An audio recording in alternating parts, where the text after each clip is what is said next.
తెలంగాణ సామెత పాడిందే పాడరా అని ఇక నేను పూర్తి చేయదలుచుకోలే, మళ్ళీ అదొక పెద్ద పంచాయతీ అవుతుంది.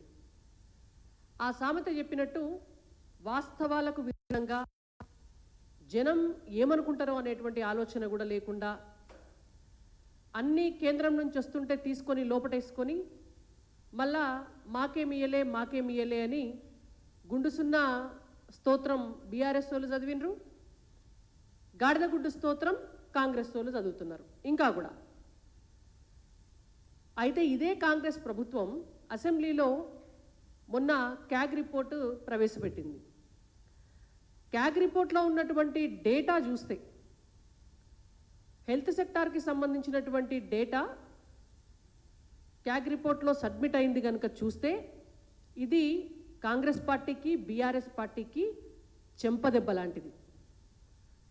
మళ్ళీ వాళ్ళన్న గాడిద గుడ్డు గుండు సున్నా అని మాట్లాడితే ఎడమ చేతితోటి చెంప మీద కొట్టినట్టే లెక్క.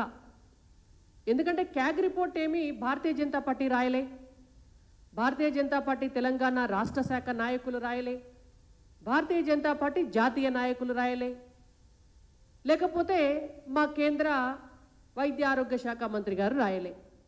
మీ ప్రభుత్వం సబ్మిట్ చేసిందే, మీ ప్రభుత్వం ఇచ్చినటువంటి లెక్కల ఆధారంగా రాసిందే. క్యాగ్ రిపోర్ట్లో కేంద్రం నుంచి తెలంగాణ రాష్ట్రానికి ఒక్క వైద్య ఆరోగ్య శాఖలోనే ఎన్ని పైసలు వచ్చినాయి, ఏ పథకాల రూపంలో వచ్చినాయి, ఎప్పుడెప్పుడు వచ్చినాయి, ఎన్ని తెలంగాణ రాష్ట్రంలో ఉపయోగించిండ్రు, తెలంగాణ రాష్ట్రం తన వంతు వాటా కట్టకపోతే ఏ స్కీమ్ల పైసలు మురిగిపోయి వెనక్కి పోయినాయి అనేటువంటిది చాలా స్పష్టంగా క్యాగ్ రిపోర్ట్లో ఇవ్వటం జరిగింది. దీన్ని బట్టి చూస్తే ఇది ఒక్క శాఖది. మనకు అర్థం కావాల్సిన విషయం ఏంటంటే ప్రతి శాఖలో కూడా ప్రతి స్కీమ్లో కూడా కేంద్ర ప్రభుత్వం ఇస్తున్నటువంటి డబ్బు దాన్ని లెక్క చూసుకుంటే మనకు అర్థమయ్యేది ఏంటంటే కేంద్రం అనేటువంటిది తెలంగాణ రాష్ట్రానికి బంగారు బాతుగుడ్డసుంటిది. కేంద్రం తెలంగాణ రాష్ట్రానికి బంగారు బాతుగుడ్లు ఇస్తుంది. కాంగ్రెస్ ప్రభుత్వానికి అబద్ధాలు చెప్పుడు బాగా ఎక్కువై గిన్నీస్ వరల్డ్ రికార్డు కూడా బద్దలు కొట్టాలనేటువంటి ఉద్దేశంతో రేవంత్ రెడ్డి గారు గాడిద గుడ్డు స్తోత్రం చదువుతున్నారు. ఉపయోగించుకోవాలా, తెలివి ఉంటే రాష్ట్ర ప్రభుత్వాలు కేంద్ర ప్రభుత్వాలు కలిసి పనిచేసి కావలసినటువంటి డబ్బును నిధులను కేంద్రం నుంచి తెచ్చుకొని కేంద్రం 42% డెవల్యూషన్ ఫండ్సే కాకుండా మన తెలంగాణ రాష్ట్రానికి వచ్చేటటువంటి వాటానే కాకుండా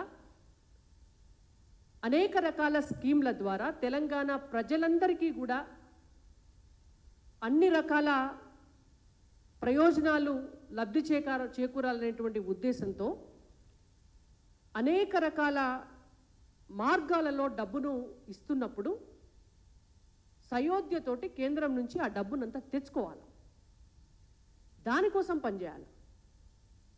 కానీ కేంద్రానికి ఎక్కడ పేరేస్తుందో అని చెప్పి కేంద్రాన్ని బదనాం చేసే కార్యక్రమం పోయినసారి కేసీఆర్ గారు మోడీ గారు వస్తే ఆయనకు జ్వరం వస్తుంది, మోడీ గారు వస్తే ఆయనకు వైరల్ ఫీవర్ వస్తుంది, మోడీ గారు వస్తే ఆయన యశోద దవాఖానలో అడ్మిట్ అవుతాడు, మోడీ గారు వస్తే ఆయనకు మహారాష్ట్రలో మీటింగ్ ఉంటుంది.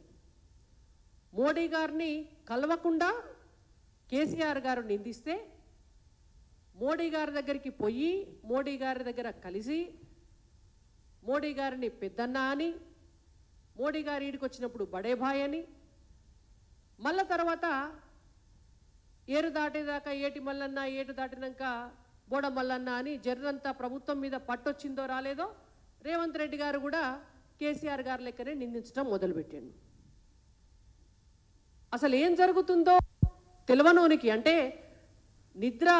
నిజంగా నిద్రపోయిన వాళ్ళనైతే లేపటం చాలా సులువు, కానీ నిద్రపోతున్నట్టు నటిస్తున్నటువంటి వాడిని లేపడం ఎవరి వల్ల కాదు.